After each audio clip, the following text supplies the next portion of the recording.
સાબરકાંઠા જિલ્લામાં આજ રોજ વહેલી સવારથી ધુમ્મસભર્યું વાતાવરણ જોવા મળ્યું હતું. રોડ રસ્તાઓ પર ધુમાડાના ગોટે ગોટ જેવું ધુમ્મસભર્યું વાતાવરણ જોવા મળી રહ્યું હતું. વાહન ચાલકો પણ અટવાયા હતા. 10 ફૂટ દૂરી પર જોવું મુશ્કેલ બન્યું હતું. ત્યારે ટ્રાફિક પોલીસ દ્વારા પણ એક અપીલ કરવામાં આવી હતી. વાહન ચાલકો પોતાની હેડલાઇટ ચાલુ રાખે અને ધીમી ગતિએ વાહન ચલાવે.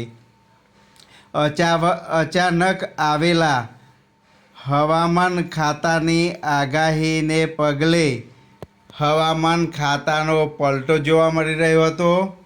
તેમજ વિઝિબિલિટી ઘટી જવાને લઈને વાહન ચાલકો પણ મુશ્કેલીમાં મુકાયા હતા. હેડલાઇટ ચાલુ કરી વાહન ચાલકો ધીમી ગતિએ રોડ પર ચાલતા જોવા મળી રહ્યા હતા. ટ્રાફિક પોલીસ દ્વારા પણ અપીલ કરવામાં આવી હતી.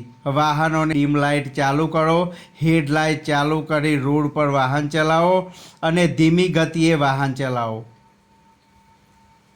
હવામાન ખાતાની આગાહીને પગલે અચાનક હવામાન ખાતામાં બદલાવ આવતા ધુમ્મસભર્યું વાતાવરણ જોવા મળ્યું હતું અને ધુમ્મસભર્યા વાતાવરણ લઈને વિઝિબિલિટી ઘટી હતી. વાહન ચાલકોને રોડ પર મુશ્કેલી પડી હતી.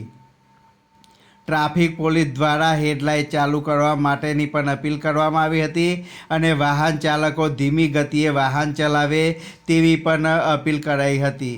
વહેલી સવારથી જ વાતાવરણમાં બદલાવ આવ્યો હતો અને વાતાવરણ ધુમ્મસભર્યું બન્યું હતું. વિઝિબિલિટી ઘટવાને લઈને વાહન ચાલકો પણ અટવાયા હતા. વાહન ચાલકો રોડ પર 10 ફૂટ દૂરી જોઈ શકતા ન હતા.